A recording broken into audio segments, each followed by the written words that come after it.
I only recently started getting into the video stuff. My background is actually in photography. Some of my favorite wildlife photographs have some amazing stories behind them. Over the next few months, I'd like to show you some of these photographs and share the stories behind them. This series of bear photographs remains some of my favorite. Just to give a little background about this trip, I took these photos on a 9-day solo backcountry bow hunt in the Absaroka-Beartooth Wilderness in Montana. When you spend 9 days alone in the mountains, just quietly walking around, observing the landscape around you, you're bound to see some amazing things. I saw a ton of deer, I saw a ton of elk. At one point I got 50 yards away from this big bull elk as he was tearing up a tree, and he actually got this small pine tree stuck in his antlers. It was really cool to see. Throughout my trip, I saw a ton of grizzly tracks, and I never actually saw a grizzly bear that whole time until the very last day. And I actually got really close to a sow grizzly and her 2 cubs in the forest. Luckily, the wind was blowing and she smelled me. She kind of knew where I was, but she decided to get out of there immediately. She didn't want anything to do with me. What was unusual about this trip is the amount of black bears I saw. So above my camp there was a lot of white bark pine trees, and the black bears almost every day were coming to these trees to eat the pine cones. And a few times I physically saw them in the trees eating the pine cones. But every time I got my camera up, the wind would turn, they would smell me, and they'd run away.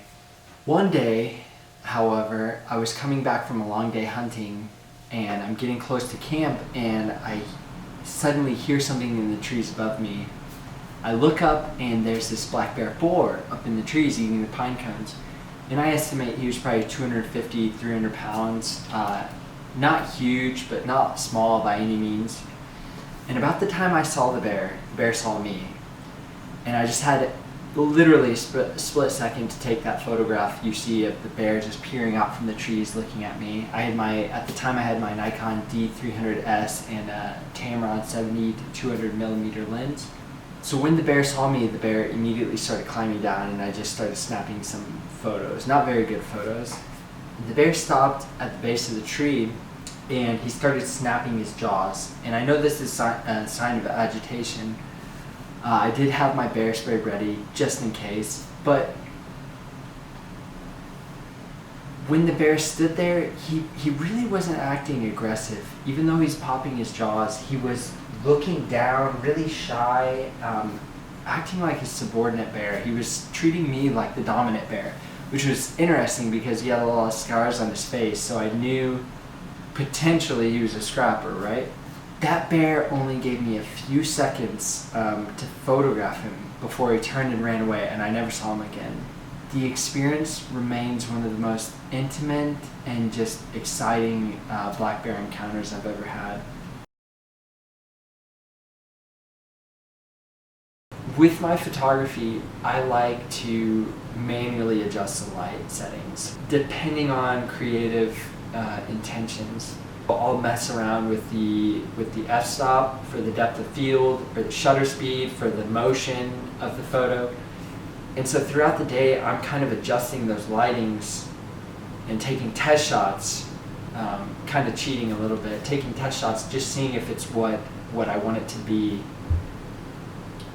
And that's what I did in this situation, because I know a lot of wildlife encounters, especially in the backcountry when the animals aren't used to people, they happen really quick and that animal's gone. So you want to always have your camera gear ready. So that's what I did in this situation. I had my light settings adjusted already, I had my camera ready, so when that bear gave me the opportunity, I was able to snap those photos even though it only lasted a couple seconds. So that's my story behind this bear photograph. I recently put these photos and a bunch of others on my website. I'm putting the link in the description below. For the first time, I'm actually offering them for sale as well. If you'd like to support my work, I greatly appreciate it.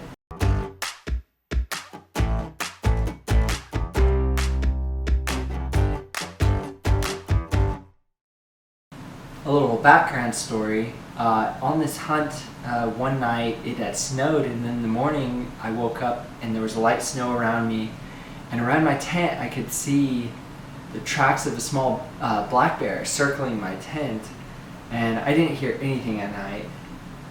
Because the snow was so clear, I could follow these tracks really easily, and I followed this bear as he weaved in and out of the trees 100 yards from my tent, and he gets to a cliff, like a sheer drop off, and the tracks just stop there.